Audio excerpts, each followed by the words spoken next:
ووفقا لما ذكرته صحيفة الشعب الجزائرية،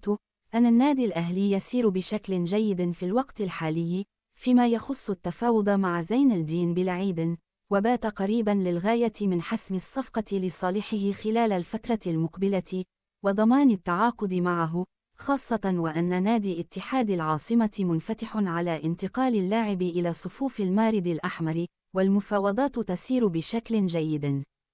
زين الدين بلعيد. وذكرت الصحيفة أن هناك تفاوض رسمي يتم خلال الفترة الحالية بين النادي الأهلي واتحاد العاصمة لحسم صفقة زين الدين بلعيد مبكراً وضمان ضمه لصفوف المارد الأحمر في الموسم المقبل، بناء على قرار من مدرب الفريق. ويرغب مسؤول النادي الأهلي في دعم خط الدفاع في ظل استقرار المدرب السويسري مارسيل كولر على رحيل محمود متولي مع نهاية الموسم، وتراجع